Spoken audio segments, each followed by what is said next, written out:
Chapter 21 is called What is a Confidence Interval? Now, we already discussed this at the beginning of the semester.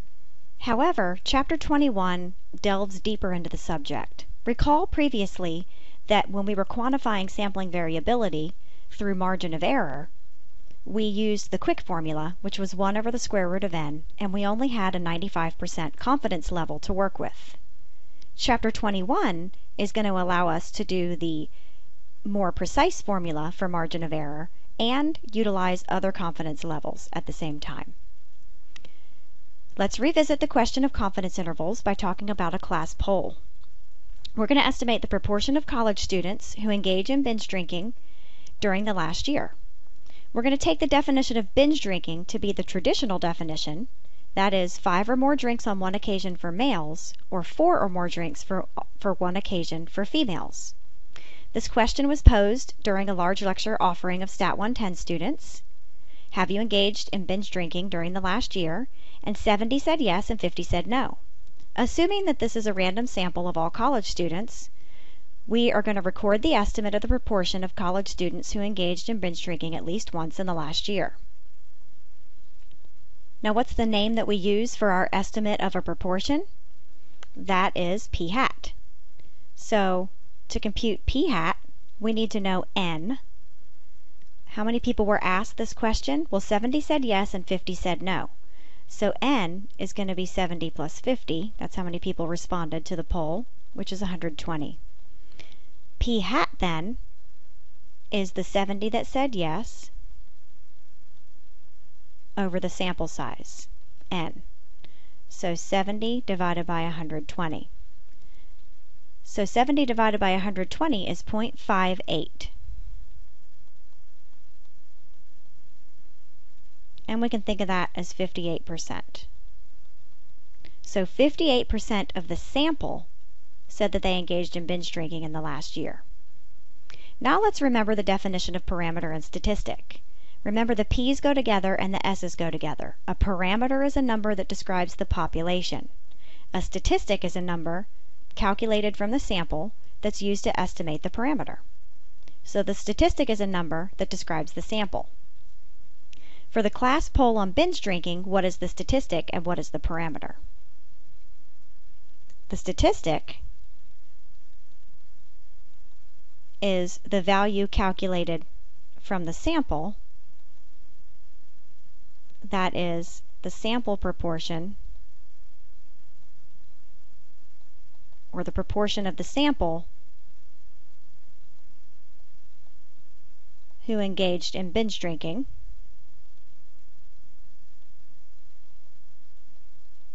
in the last year. And we know the value of the statistic, right? That was 0.58. So we know that value.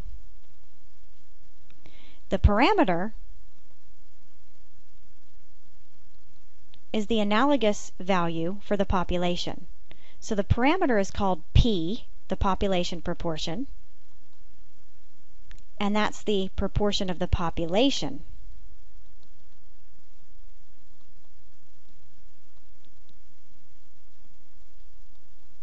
and we're going to assume the population is all college students, proportion of the population who engaged in binge drinking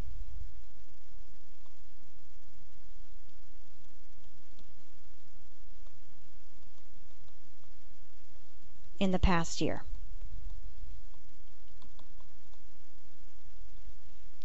Now, we want to use that statistic to estimate the parameter. That is, we want to use 58% as a good estimate of the proportion of all college students who engaged in binge drinking in the past year.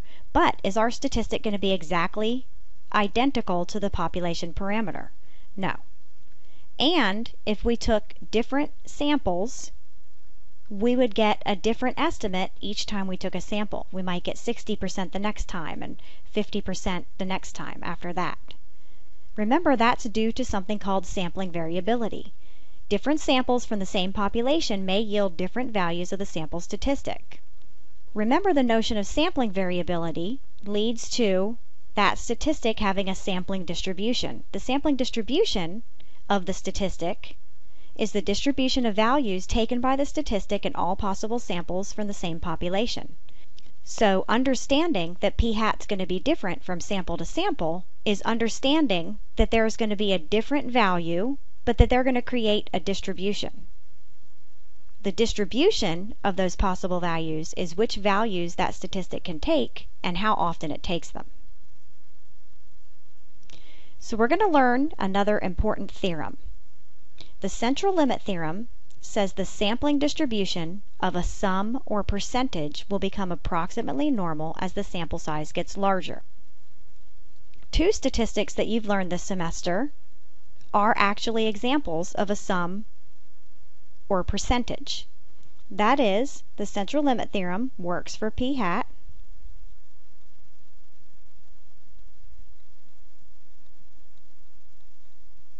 since that's a percentage, and it also works for the distribution of the sample mean, x bar. If we were going to create confidence intervals for the sample mean, we could apply the central limit theorem there too. We're going to learn to build a confidence interval for p, for the population proportion, using p hat. Now let's recap for just a moment. So we've reminded ourselves that p hat is going to vary from sample to sample. And recognizing that it's going to vary from sample to sample and describing how it varies from sample to sample is understanding its sampling distribution. That is, what values it can take as it varies from sample to sample and how often it takes each of those values. We could, for instance, draw a histogram of where p hat falls. So now we're going to talk about the specific sampling distribution of the sample proportion. That is, exactly how does p hat vary from sample to sample.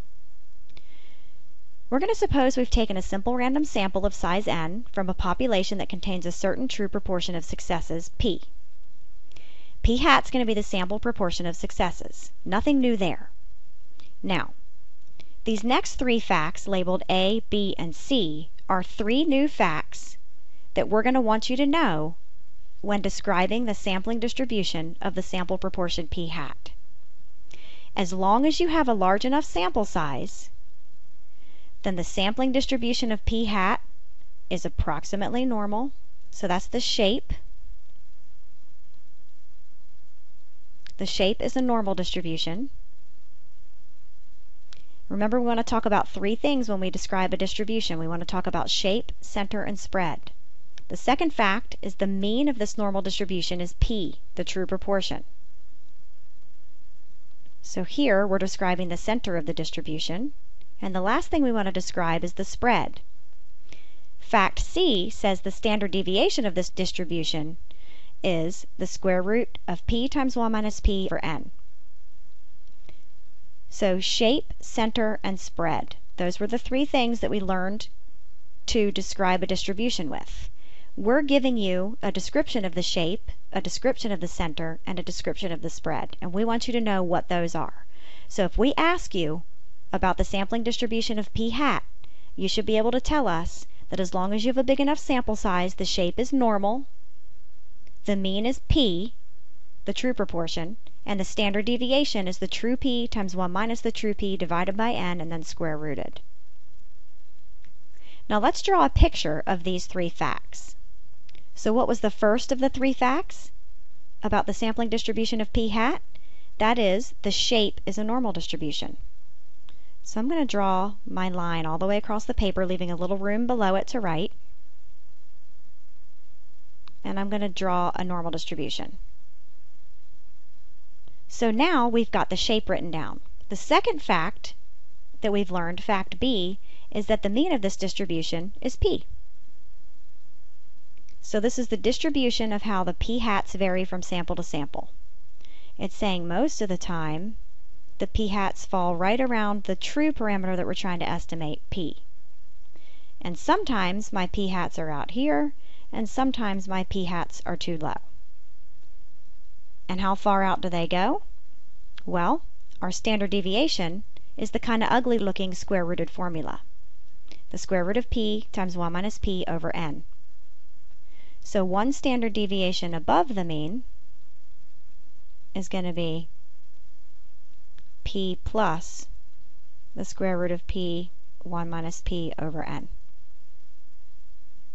2 standard deviations above average would be for a p hat to fall p hat p plus 2 times p plus 2 times that standard deviation. And 3 standard deviations above average would be p plus 3 times that kind of ugly square-rooted formula. And what does it mean for a p hat to be 1 standard deviation below average? That would be our mean, p, minus 1 standard deviation, p times 1 minus p over n. 2 standard deviations below average would be p minus 2 times that standard deviation. And 3 standard deviations below average would be p minus 3 times that standard deviation. Okay, so this picture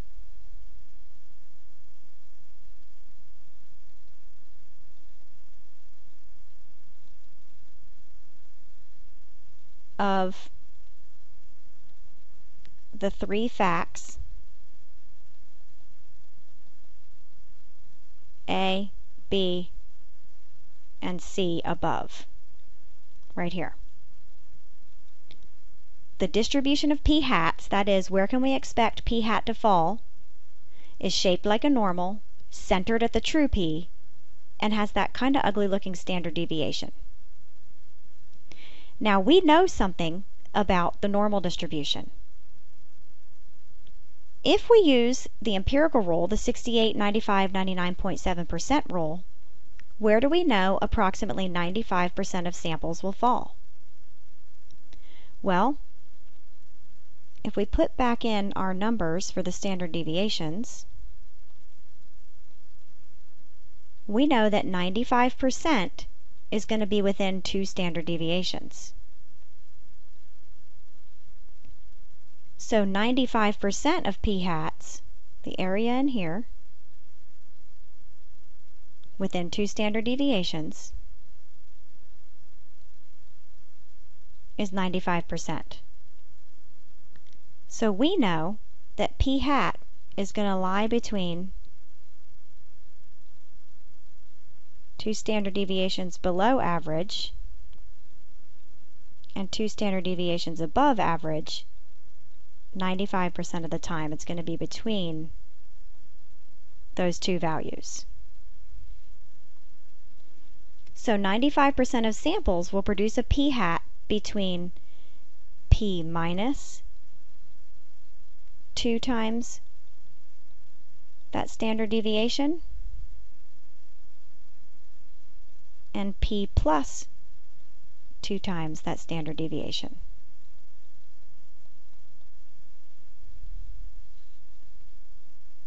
And another way to write that is, it's going to be within plus minus, p plus minus 2 standard deviations.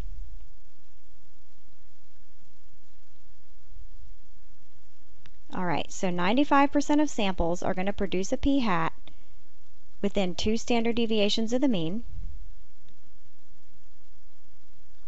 which is p plus or minus 2 times the square root of p times 1 minus p over n. Now, that's the true distribution of p hat. However, when we're estimating p using p hat, we don't have the true p to put in that square rooted formula. So what we're going to do is we're going to use p hat in place of p in that formula.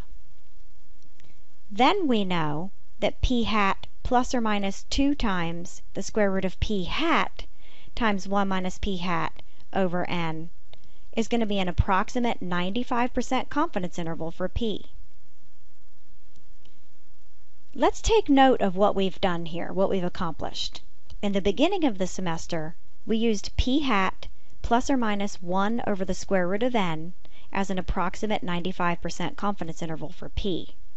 Now, with our understanding of the normal distribution and the 3 facts that we gave you about the sampling distribution of p hat, we were able to refine that 95% confidence interval to look like this instead.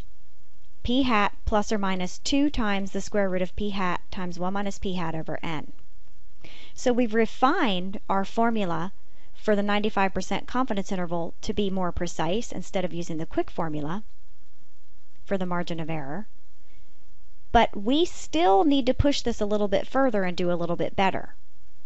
Now that we understand that this 2 right here in the margin of error comes from the fact that we wanted a 95% confidence interval and 95% of the normal distribution is within 2 standard deviations of the mean, we can now change that number to encompass other levels of confidence.